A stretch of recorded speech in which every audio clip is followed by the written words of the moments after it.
Complete review of Mi A1. To keep it simple, I can say this is like my dream phone. It's made by Xiaomi, but its software is powered by Google. We get the best hardware and pure stock Android at a very reasonable price. Now Xiaomi has launched this phone in India only in one variant in three colors: black, soft gold and rose gold. I prefer the black. It's sold at 14,999 on Flipkart, mi.com, Mi Home, and will be sold in other offline markets in few months. This is the box, and in the box you get the phone, SIM card ejector, some documentation, power adapter and a USB Type-C charging cable. Usually Xiaomi breaks at least one record with its new phone. That happened once again. As of now, this is the first phone under 30,000 rupees to sport a dual camera setup with a telephoto lens. Now coming back to the phone, this is how it looks. It has a complete unibody metal design with black antenna bands to give it a more seamless look. It has a flat back with curved sides and rounded corners with a 2.5D Corning Gorilla Glass 3 on the front. The metal chassis is extended beyond the display, so unless it falls on its face, it might not break easily. I know it looks huge, but it's slim at 7.3 mm and feels very light, though it weighs 161 grams. In terms of design, it resembles the iPhone 7 Plus and the OnePlus 5 a lot with its dual camera setup. Probably because of this setup, they had to increase the forehead of the display. And to make the design look symmetric, they might have increased the chin too. For me, it looks odd and kinda bad to have huge borders at the top and bottom. Fingerprint scanner on the back is easily accessible with the index finger, and the capacitive buttons below the display have backlighting. Power and volume buttons are made of metal. They are sufficiently elevated and have a good tactile feel to them. Even the SIM card tray is very well built. Just like all the previous Xiaomi phones, Mi A1 comes with all the essential sensors including gyroscope, compass, LED notification light, fingerprint scanner and IR blaster. It is missing NFC and radio though. Many might miss the radio on this phone. In my testing, fingerprint scanner was easy to set up, it's fast and accurate. IR blaster works as expected, we get the Mi remote app to control it. We can also use other third-party apps like Peel. It has a USB Type-C charging port and it has OTG support. Yes, I've tested it and it's working. It supports dual SIM and VoLTE works right out of the box. We can even make video calls directly from the phone dialer. I didn't have any issues with call quality or signal reception. On the left side it has a SIM card tray that houses a nano SIM slot and a hybrid SIM slot. So you can either use two nano SIMs or a nano SIM and an SD card up to 128 GB. It has a 5.5-inch LTPS display with a Full HD resolution. Display has a cooler tone to it. It's sharp and bright. It has good sunlight legibility with a maximum brightness of 450 nits. On the rear, it has dual 12-megapixel cameras with a dual-tone dual LED flash.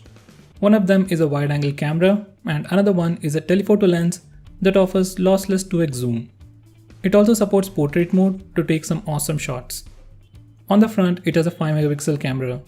This phone has one of the best and stable cameras in the price segment. Most of the time, colors are very close to the natural colors. Auto HDR works well, sharpness, dynamic range and exposure control are all good.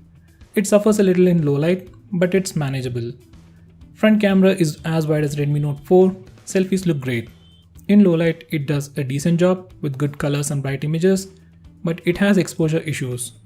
Portrait mode works really well, better than Moto G5s Plus and the Lenovo K8 Note. It even has lot of modes and filters to play around. Using the rear camera, it can record video in 4K, but it doesn't have any stabilization. So if you move around while recording video, footage will become very shaky. I'll post a separate camera review, so check that out for sample shots and more information. This phone sports a Snapdragon 625 processor with Adreno 506 GPU, 4GB of RAM and 64GB of internal storage. You get about 50GB of free space. It also supports adaptive storage, so you can insert an SD card and use it as internal storage too. These are the benchmark scores. This processor is built using the 14nm FinFET process, so it's power efficient and has no heating issues. It even comes with a dual layer graphite sheet on the back, which is supposed to reduce the body temperature at least by 2 degrees. And it seems to be working. While gaming, maximum temperature I've seen was 43 degrees. There was no lag and no heating issues in most of the high-end games. Everything was super responsive and very snappy. One of the highlighting features of this phone is software. It is running pure stock Android based on Android 7.1.2 right out of the box. It will receive regular updates directly from Google. It will receive Android 8.0 Oreo update by the end of 2017, and it will also get Android P update in 2018. There is no bloatware, just few apps from Xiaomi which can be uninstalled. Memory management is good and switching between apps is very snappy. So far I didn't have any issues in terms of software. As it's running pure stock Android, we don't have any options for customization or any new features. We just have the split screen mode, fingerprint gestures to pull down the notification bar, ambient display for notification, and we can press the power button twice to open the camera app. That's all. I wish it had some gestures or customization like Moto phone or the OnePlus phones. The only thing from Xiaomi on this phone is the camera app, and it is integrated with the Google Photos to make everything look very seamless. This phone has an audio jack and a mono speaker at the bottom. It has a 10V smart amp paired with advanced direct HD sound algorithm for speaker and a dedicated amp for the headset. Speaker is loud and clear, one of the loudest one I've heard these days. Audio and headset was disturbingly loud thanks to the dedicated amp. It can even drive heavy headphones. I felt audio was loud, nothing exceptional. Lenovo K8 Note still offers better audio experience on headset. This phone is powered by a 3000 mAh non-removable battery. It doesn't support fast charging. It comes with a normal 10 watts power adapter and a USB Type-C charging cable. It takes 2 hours to charge the phone completely, and on normal usage, I got 5 to 6 hours of screen on time. This is not a perfect phone, but for the price, this is definitely the best choice.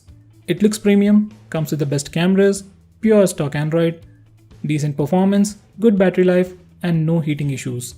This is indeed a very well balanced phone. Xiaomi phones have always been a great value for money, and now with its cameras and Google's collaboration, this has indeed become the best phone in its price segment. As of now, the limited stock, weekly flash sales are the only bad things about this phone. Rest is all great. This is definitely the phone I'll buy, and I'll suggest to anyone under 20,000 rupees. So guys, that's pretty much it for this video. Thanks for watching. If you have any comments, complaints, compliments, or want me to make any specific video, shout out to me by commenting below this video and I'll try to do it as soon as possible. If you like this video, hit that like button and subscribe to our channel to see more cool videos on tech. I am Nikhil from Greedy Tech signing off. Have a nice day.